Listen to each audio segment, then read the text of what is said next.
Mata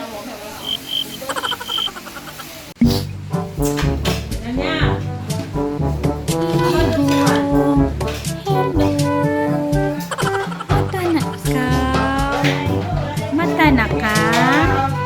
Natulog kahikan. Mata na po. Oh, hinuktok sa ka. Hinuktok sa.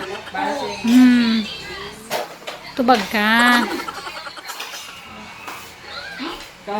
Kagigising lang.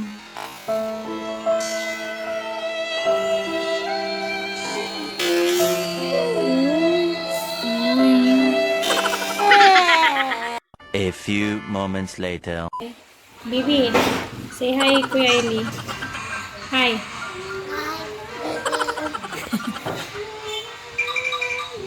So, ngayon po ay nag-breastfeed ako sa aking baby. Hi, Kuya Poy Poy. Say hi. Motorcycle. You're watching motorcycle.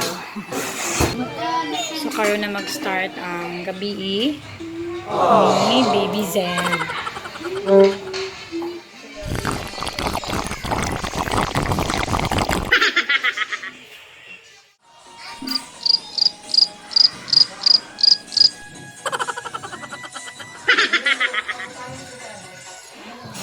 A few moments later. Oh, Look. video ka. Kanino kang anak? Sinong ina mo? Who's your mother, B? Pwede mo. Who is your mother? Kasi mama ni mo. Mama Intan. Mama Inday. Inday, Arlen. Ay, Apelido? Bat. Arlen. Tansanin. so ganito kami kabibo sa aming kwarto. Nandito yung A few moments later. so ready for the night po siya. So matutulog na siya. Okay. One eternity later.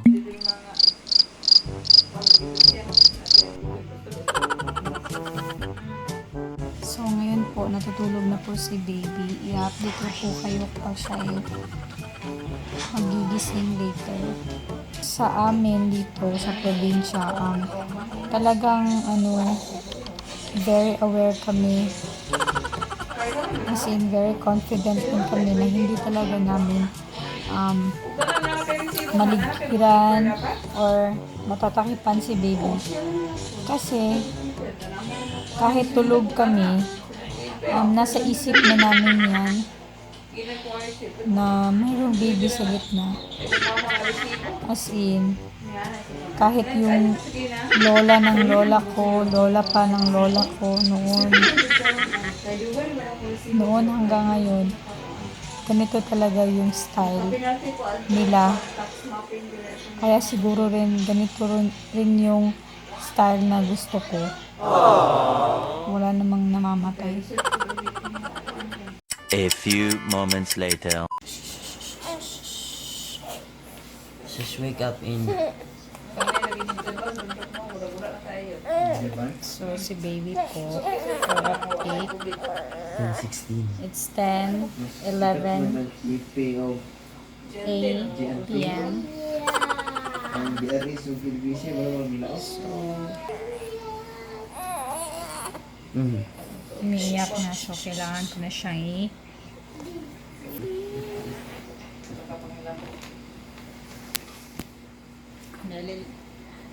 apin pa rin father rin. Being a father, mother.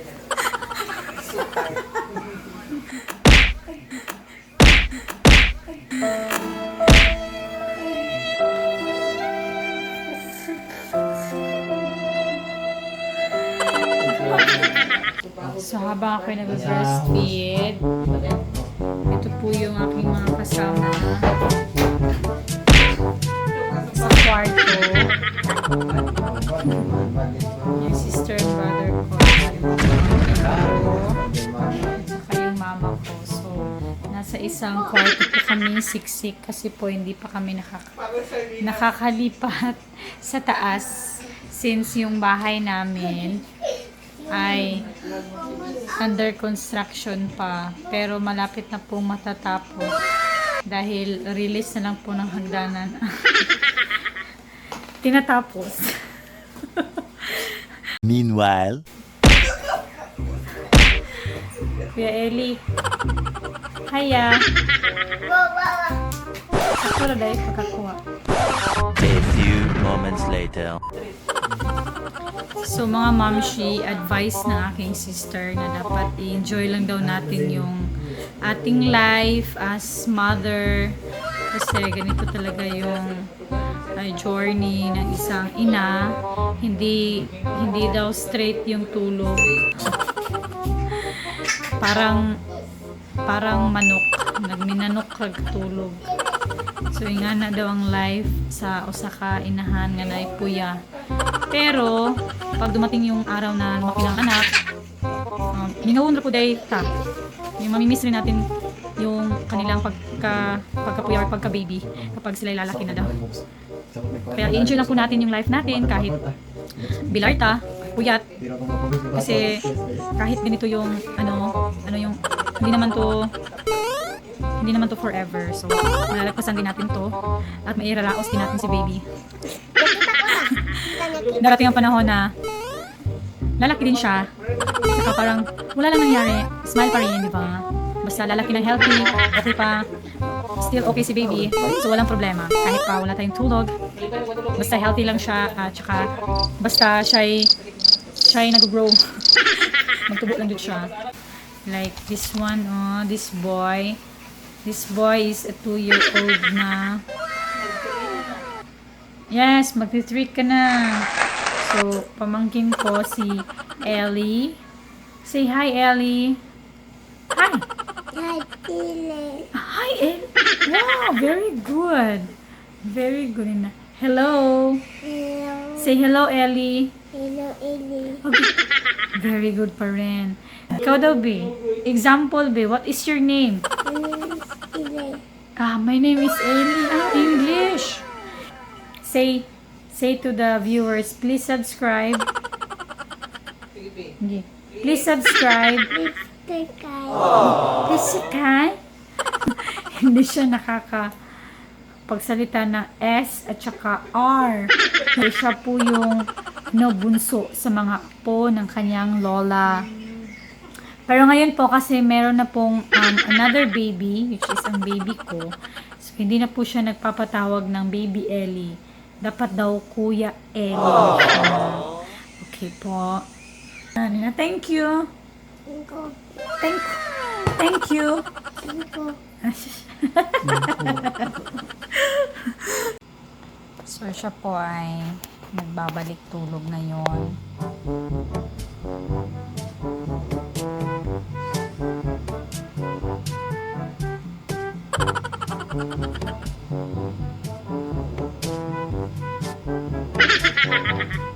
So, habang siya po ay tulog, matutulog na rin po ako para may energy po ako para mamaya. So, i-update ko po kayo kung anong oras siya ulit magigising para sa kanyang next feeding time. Night!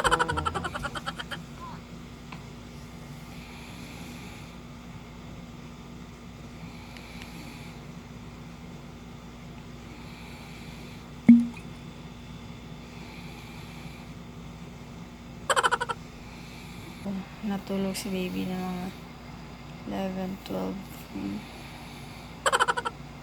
mga 2 hours. Tsaka ngayon po ay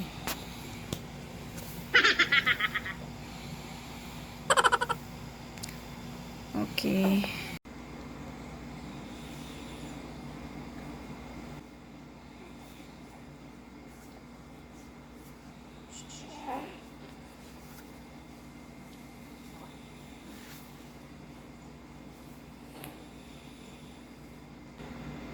So, kalalagay ko na po sa kanya. Siya po ay balik tulog na. So, this time is 12:40 po. Tsaka habang siya ay tulog na, ako po ay nauuhaw. Ako po ay iinom ng tubig. Tsaka iihi na rin po ako. Kasi iihi na po ako.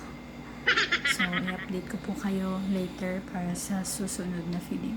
A few inches later.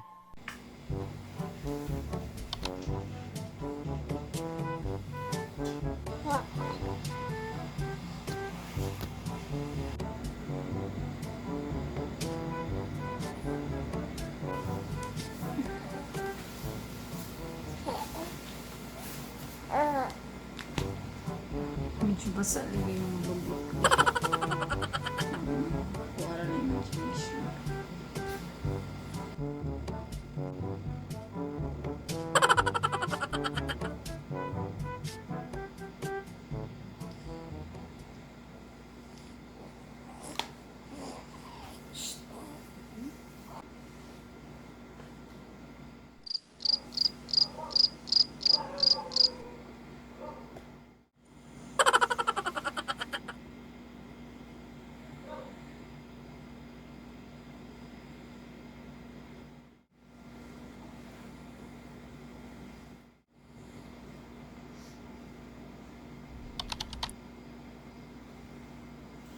A few moments later.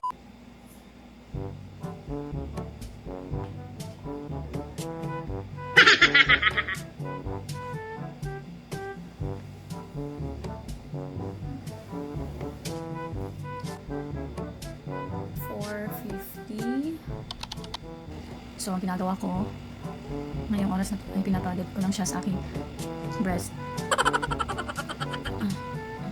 Sunod na ako i-bags. Kailangan ito mga oras ay talagang para nang akong lasing dahil po. Minanok lang po yung tulog ko. So, pagdadidahin ko po siya para makalma siya at sana mabusog kasi po yung boobs ko talagang naninigas na. Mas matigas siya kapag ganitong oras po. Kasi ngayong oras na to, gutom na naman ang ina ng probinsya. Naghahanap na naman ng tiyan ko na makakain.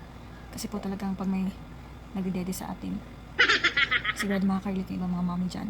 Pag may nagdidede sa atin, di ba, super madalas tayong nagugutom. So, dapat po importante na magtabi tayo ng tubig at saka pagkain po. Kasi talagang nakakauhaw at nakakagutom yung mag-breastfeed. Make sure po na hindi tayo magpapagutom.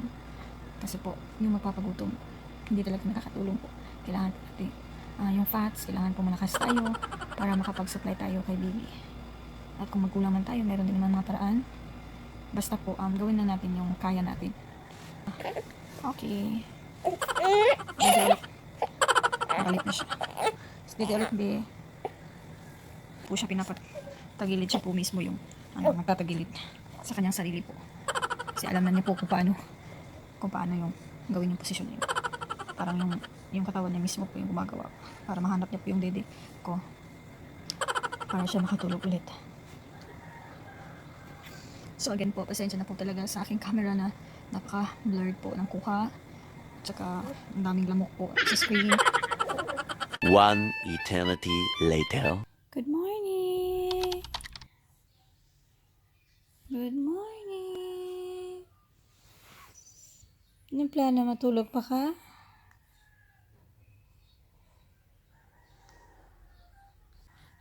Sumupa no? Fresh na ang kanyang mata.